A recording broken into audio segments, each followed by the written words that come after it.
Приветствую всех на канале, меня зовут Наталья, и сегодня мы с вами занимаемся лепкой. Я покажу, какие молды я использую, какую глину я использую, как я работаю, и, конечно, под видео я оставлю все ссылки на используемые молды. Завтра будет отдельное видео по просьбам, но это будет завтра. А сейчас, если вам интересно, оставайтесь со мной и приступим. Сегодня я делаю лепнину для 2 комплектов. Еще не решила, будут ли вот в покраске здесь лепнина или нет, но где бархат будет обязательно. И сейчас подробно все покажу и расскажу. Для работы я использую глину Креал. Они сейчас поменяли упаковку. Упаковка выглядит вот так. Она белого цвета и здесь 1 килограмм. Производство Голландия. Так, где-то вот Голландия. Ее мало где можно найти. Я сама покупаю ее в Швеции. Глина очень хорошая. Беру небольшой кусочек глины, который удобно размять в руках, и вот так немного его разминаю. Глина становится более мягкая от теплоты рук. И беру и просто заполняю молд. Пальчиками глина очень хорошо заполняется, поэтому вот именно вот так и делаю. Продолжаю. Теперь, когда я заполнила молд, я его вот так пальчиками еще раз все приминаю. Беру ножик, немножко смачиваю простой водой и начинаю зачищать.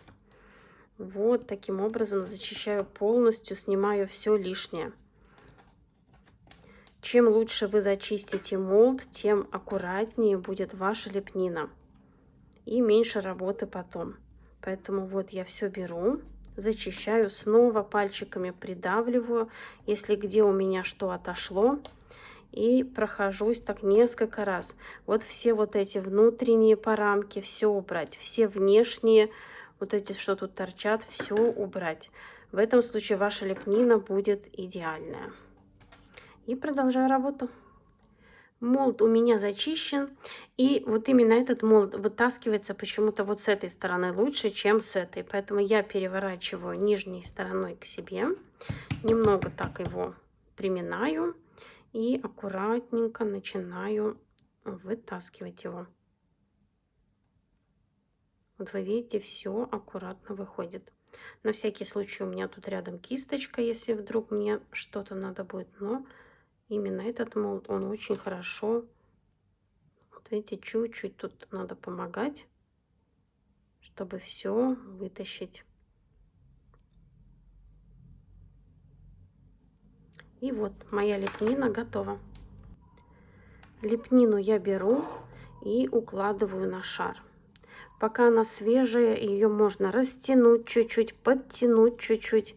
Вот что я и делаю. Немного ее вот так вот растягиваю. И приклею ее прямо на бантик. Вот так я сделаю все необходимые мне рамочки. Следим за тем, чтобы вот этот овал у нас был очень красивый и ровный. Если мы видим, что где-то что-то не хватает, берем на ножик и вот так заполняем. И опять проходим. Если лишнее, убираем.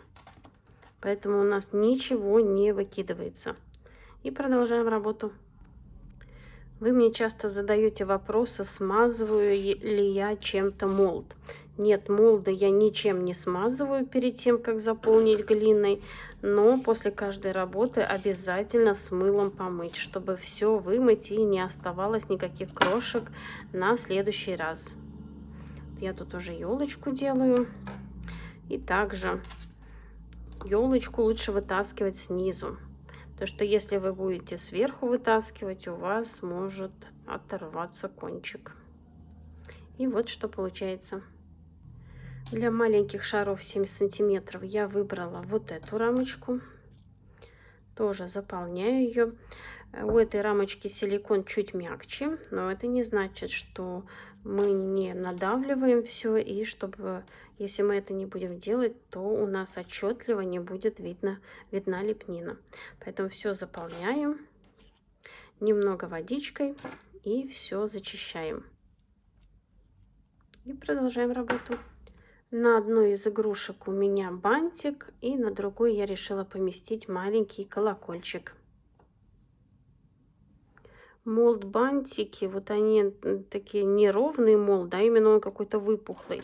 Поэтому вот эти края надо зачищать чуть ли не вовнутрь, иначе остаются вот такие вокруг бантика как бы полоски.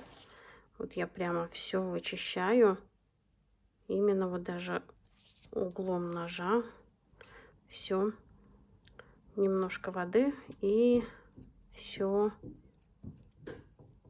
полностью выровнять.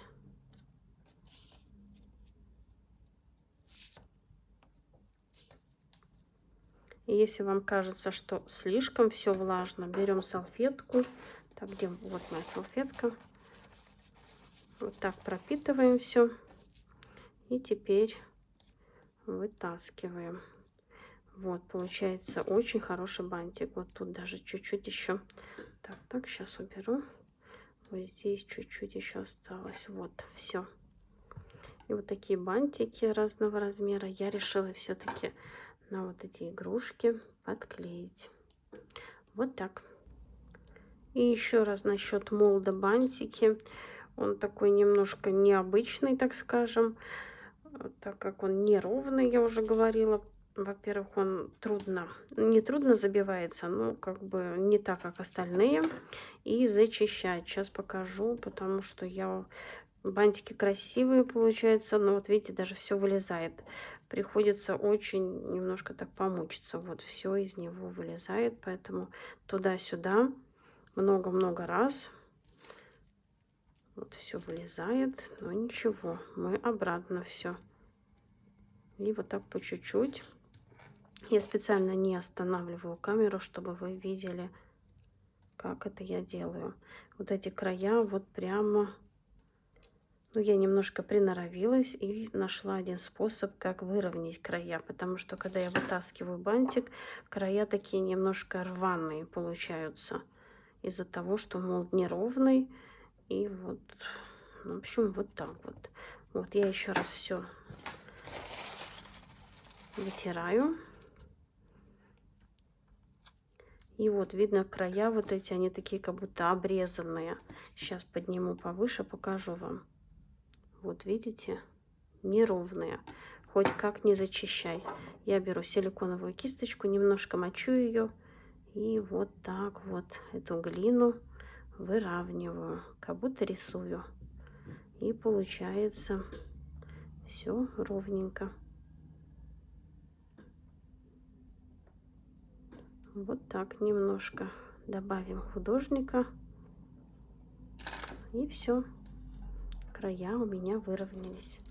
Можно украсить елочку. И вот один из вариантов, когда можно использовать не целый молд, а отдельные части. Вот вы видите, я тут сделала уже розочки. И сейчас мне нужен бутон. Сейчас добавлю здесь, чтобы ствол был. Лишнюю воду убираю. И вот такие отдельные части лучше и отдельно вытаскивать сразу. Вот вы видите, у меня так лишнее обрезаю. И у меня получается бутончик. Я здесь скомбинирую. И вот что у меня получится. Сейчас это все уложу. И вы видите, какая красота. Моя лепнина подсыхает. Вот вы видите, я добавила бантиков, новый молд, елочка. И вот мне очень нравится, как у меня получились сердечки. Розы просто потрясающе смотрятся. Эта елочка тоже наряжена. Все подсохнет, и дальше буду красить. Вот что у меня получилось. Это надо оставить подсохнуть. Я оставляю обычно на ночь. И хотела завтра все покрасить и показать вам готовый результат. Но в Инстаграм там требуют как можно скорее ссылки на молды, поэтому монтирую видео, выкладываю на канал и, конечно, все ссылочки оставлю.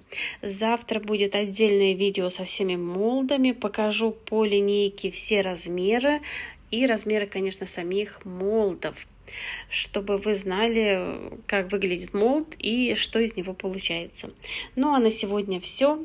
Надеюсь, видео вам понравилось, было полезным и вы узнали что-то новое. Если у вас есть вопросы, обязательно пишите под видео, я всегда рада ответить и помочь. Творческих успехов и до скорой встречи. Пока-пока.